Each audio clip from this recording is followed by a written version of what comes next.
নমস্কার বন্ধুরা, জিভে জল বাই অঙ্কিতা চ্যানেলে তোমাদের সবাইকে স্বাগত। ফিরে এলাম আবারও একটা জিভে জল আনা রেসিপি নিয়ে। তো দুর্দান্ত স্বাদের মাছের ডিমের একটা রেসিপি আজ আমি তোমাদের সাথে শেয়ার করব।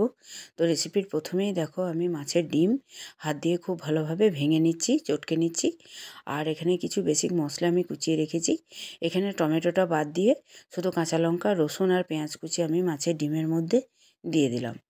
এতে করে কিন্তু খেতে খুব সুন্দর লাগবে আর বড়াগুলোও খুব মুচমুচে হবে। আর এখানে দিয়ে দিচ্ছি স্বাদ মতো লবণ ও সামান্য একটু গরম মশলার গুঁড়ো। ব্যাস, আর কিচ্ছু লাগবে না এর মধ্যে। আর দিয়ে দিলাম বাইন্ডিংয়ের জন্য বেসন।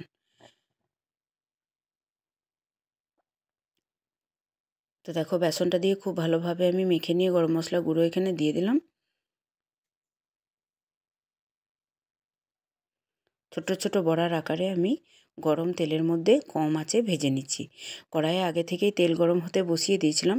তেলটাকে খুব ভালোভাবে গরম করে নেওয়ার পর আঁচটাকে আমি কমিয়ে দিয়ে বড়াগুলো ভেজে নিচ্ছি। এতে করে একদম ভেতর অবধি খুব ভালোভাবে জমাট বাঁধবে এবং খুব ভালোভাবে ফ্রাই হবে। তা না হলে কিন্তু ভেতরে কাঁচা থেকে যাবে। তো দেখো বড়াগুলো ভেজে তুলে নিয়েছি।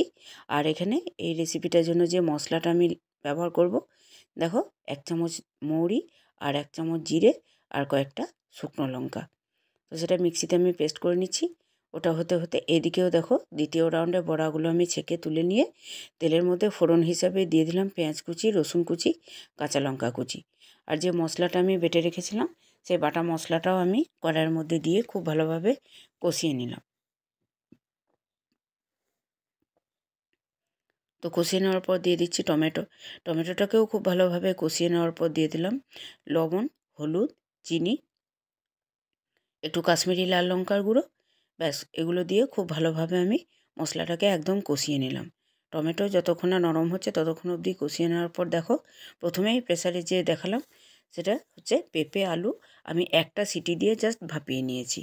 ভাপিয়ে নিয়ে জলটা ঝরিয়ে দিয়ে দিলাম আলু পেঁপে টুকরোগুলো। তো এখানে পেঁপে আলু দিয়ে এই মাছের ডিমের বড়া রেসিপিটা গরম ভাতে কিন্তু দুর্দান্ত লাগে বন্ধুরা। একবার হলেও বানিয়ে দেখো এবং অবশ্যই আমাকে কমেন্ট করে জানিও যে রেসিপিটা কেমন লাগলো। আর এখানে মাছের ডিমের বড়ার ক্ষেত্রে বলে রাখি বন্ধুরা, যেহেতু আমি আলু পেঁপে দিয়ে ঝোল বানাবো তাই কিন্তু বাইন্ডিং হিসাবে বেসন ব্যবহার করলাম।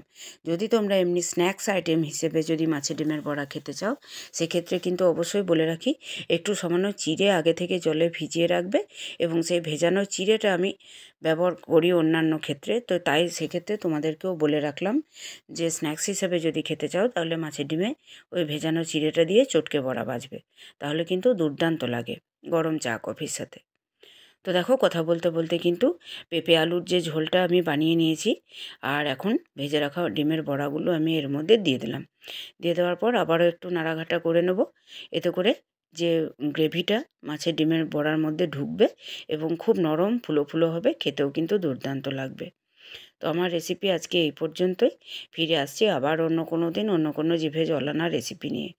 বন্ধুরা একটা রিকোয়েস্ট রইল, কোন ধরনের রেসিপি দেখতে চাইছো প্লিজ অবশ্যই নিচে থাকা কমেন্ট বক্সে আমাকে কমেন্ট করে জানিও। আমি অবশ্যই চেষ্টা করব সেই ধরনের রেসিপি তোমাদের সামনে নিয়ে এসে হাজির করার। ভালোবাসা দিয়ে ভিডিওগুলো ভালোভাবে দেখে ভালো কমেন্ট করে পাশে থেকো বন্ধুরা। আজকে এই পর্যন্তই। টাটা।